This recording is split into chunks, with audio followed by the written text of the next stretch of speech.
Hey everybody, Last Outrider here with another TYRANID video for you. This time completing the new Spore 9s with the Sporocyst. First the fluff. Sporocysts are ejected from their parent hive ship with even greater force than the tyrannocytes they accompany. For the writers, I have two words for you.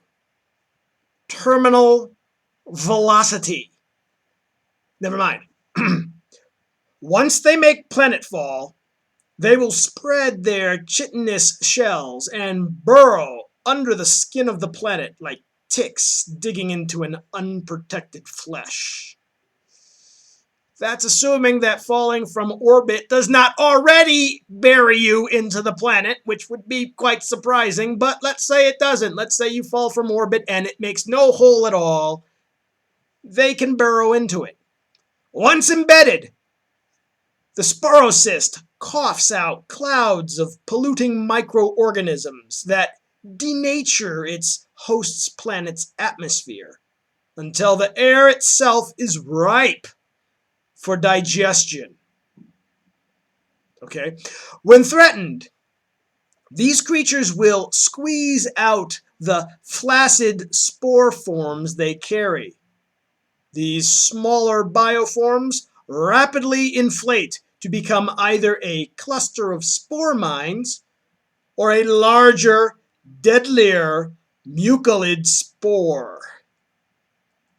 There are persistent theories that the Sporocyst also acts as a psychic resonator of sorts, boosting the abilities of those synapse beasts nearby to channel the hive mind's ravenous imperatives. Now, when I first saw this guy, one thing popped into my head. The spore launchers from Dawn of War 2.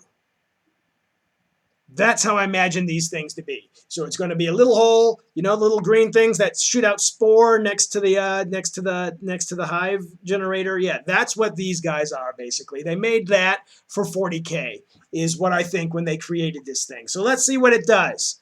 It has a weapon skill 2, a ballistic skill of 2, strength 5, wounds 6. I always love that. Initiative 3, attacks 3, a leadership of 8, and a nice saving throw of 4. It is a monstrous creature, so all of those attacks are powered. And it is a unit composition of course, 1 Sporocyst.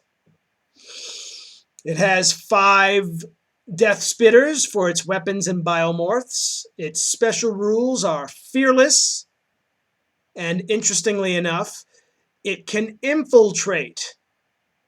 This is what I mean when I say it's basically the spore mine launcher from Dawn of War. Instinctive fire. Each weapon on this model automatically fires at the nearest enemy unit within range and line of sight. The shots are resolved at the end of the shooting phase before morale checks are taken. That is important because at the end of the shooting phase, what models remain as the closest might have changed quite dramatically than at the beginning of the shooting phase. Each weapon can fire at a different target unit, but they cannot be fired in any other way or at any other time. Now, I found that to be interesting because I guess that means you can single out independent characters and stuff. It has a leadership of 8. So it's sounding like this guy, once you pick that unit, yeah, you can start singling out who you want to hit in that unit. It is also called an immobile pod. A model with this special rule cannot move. It can never go to ground, voluntarily or otherwise, which indicates that apparently the the other spore, the Tyrannocyst, can it go to ground? I have no idea. And cannot consolidate or make a sweeping advance. And to confirm the theory, it is a psychic resonator. Any friendly synapse creature within 6 inches of this model adds 6 inches to its synapse range. So yes, you can now, if you get 2 of these, and this has been something of quite a large debate when I've tried these guys out in the game. Because I bought 2 of them. And I dropped them down, or I placed them, right? Does that mean that they add 12 to my Tyrant? And if I get the Norn Queen crown and everything like that, I think I successfully got basically like a 48-inch or more synapse range, which basically I raised my synapse range that the Tyranid, that the Hive Tyrant covers the entire table, period. Okay, maybe some little tiny space in a corner is out of it, but for functional purposes, I cover the entire table. So we debated are these additive? I see nothing here that says it's not additive. If I buy, and they're only 75 points, right? So if I buy 3 of these things and place them on the table in my deployment zone or wherever I like, and place my Hive Tyrant within 6 inches of each of them, which is easy, obviously, does that mean I just added 18 inches to whatever my Hive Tyrant synapse range is? Why not? People said, no, no, no. I said, why? Why wouldn't I? Why would that not happen? Maybe you can find out when you try it. Otherwise, people will, once again, get very upset at you, but I don't care. Spore Node. A model with this special rule can produce a spore mine cluster. See Codex Tyranids, with 3 spore mines in the shooting phase. In addition to any attacks it makes. In addition to any attacks that it makes. I don't know how many times I've had to tell that to people. They usually want to assume that it's an either-or thing. No. And when those guys pop onto the table, they still do their thing. As if they had been deployed by I've been playing it as if they've been deployed by a biovore. But never mind. Place the spore mines wholly within 6 inches of the model in unit coherency and not in impassable terrain or within 1 inch of an enemy model. After they are placed, the spore mines are treated as a separate unit for the rest of the battle. But quite honestly, when I use this, it's usually when something is getting within charge range of these guys. So it's basically a free, and like I said, if I take 3 of them and then put my Tyrant in the center with its plus 18 synapse range, and then these guys each go bleep and spit out 9 freaking spores, and then they all go pop. But I think you can see the possibilities here. People have looked at that and said it's almost as cheesy as what I do with my Tyrannocyte. But I see no problem with this. These guys are 75 points.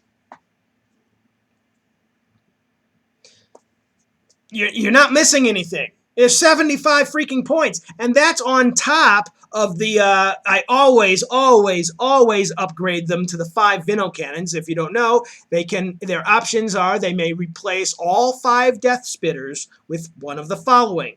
Either 5 Barbed Stranglers, which can wipe out whole orc mobs easily, for 25 points. 25 points!